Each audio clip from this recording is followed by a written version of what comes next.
Hello. അപ്പൊ ഗീതാ ഗോവിന്ദം promo സത്യം പറഞ്ഞാൽ ഭയങ്കരമായിട്ട് കരയിപ്പിക്കുന്ന ഒരു പ്രൊമോ തന്നെയാണ്. നിങ്ങൾ കാണുമ്പോൾ അത് മനസ്സിലാവുന്ന വെച്ചാൽ നമ്മുടെ വിജയലക്ഷ്മി അമ്മ ഇനി ജീവനോട് തിരിച്ചു വരുമോ ഇല്ലയോ എന്നുള്ളൊരു കാര്യം നമുക്ക് പ്രേക്ഷകർക്ക് മുന്നിൽ ഒരു വലിയ ചോദ്യം ചിഹ്നം തന്നെയാണല്ലേ. അപ്പൊ നമ്മുടെ ഗോവിന്ദ് തന്റെ ഉള്ളിൽ ഒളിപ്പിച്ച ആ ഒരു സ്നേഹം നമ്മുടെ അമ്മയുടെ അടുത്ത് പ്രകടിപ്പിക്കുന്ന ഒരു നിമിഷങ്ങൾ തന്നെയാട്ടോ. നമ്മുടെ വിജയലക്ഷ്മി അമ്മയെ നമ്മുടെ ഓപ്പറേഷൻ തിയേറ്ററിലോട്ട് കൊണ്ടുപോകുമ്പോൾ അമ്മയുടെ കൈ പിടിച്ചിട്ട് അമ്മയെ തിരികെ വരണം അമ്മ എന്നിങ്ങനെ പറയുന്ന ഒരു നിമിഷം ഉണ്ട് കേട്ടോ. ഭയങ്കരമായിട്ട് നമ്മുടെയൊക്കെ ഹൃദയങ്ങളെ കൊള്ളിക്കുന്ന ഒരു നിമിഷങ്ങൾ തന്നെയാട്ടോ അത്.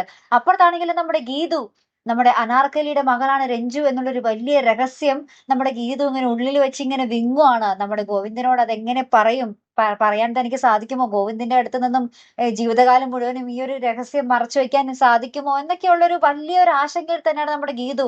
ഒരു വശത്ത് നമ്മുടെ അമ്മയുടെ ഇങ്ങനെ ഈ ഒരു അവസ്ഥയിലായതിന്റെ സങ്കടം, മറുവശത്ത് ഇങ്ങനത്തെ ഒരു രഹസ്യം മനസ്സിൽ ഒളിപ്പിക്കുന്നതിന്റെ സങ്കടം. എനിക്ക് തോന്നുന്നു ഏറ്റവും വലിയ നിസ്സഹായ അവസ്ഥയിൽ ഇപ്പോൾ ഗീതു ആണുള്ളതെന്ന്. അപ്പുറത്താണെങ്കിൽ രഞ്ജു ഭയങ്കരമായിട്ട് പൊട്ടിക്കരയുന്നു. രഞ്ജുവിനെ ആശ്വസിപ്പിക്കാനാവാതെ നമ്മുടെ ഗീതു എല്ലാം കൊണ്ടും വലയുന്നു. അപ്പുറത്ത് നമ്മുടെ അജാസ് ആ ഒരു 3 പേര് വരുന്നുണ്ടെന്നുള്ള ഒരു സിഗ്നലൊക്കെ കിട്ടി. അപ്പൊ നമ്മുടെ ഗോവിന്ദ് പറയുന്നുണ്ട് അജാസ് അവരെ കൈകാര്യം ഒന്നും ചെയ്യാൻ നിൽക്കണ്ട, അജാസ് അവരെ കാണാനേ നിൽക്കണ്ട. അവര് 3 പേരും അവിടെ എത്തുമ്പോൾ തന്നെ അവരെ അവിടെ ലോക്ക് ചെയ്തിട്ട് നിങ്ങൾ അവർണികയുമായിട്ട് ഇങ്ങോട്ട് പോന്നോളണം എന്നൊക്കെ പറഞ്ഞ് നമ്മുടെ ഗോവിന്ദ് അവിടെ ഓർഡർ ഇടുകയാണ്.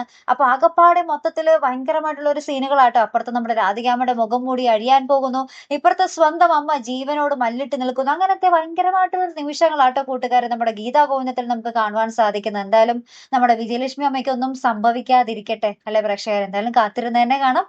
അപ്പൊ അടുത്തൊരു വീഡിയോ വരുന്നത് വരയ്ക്കും ഗുഡ് ബൈ.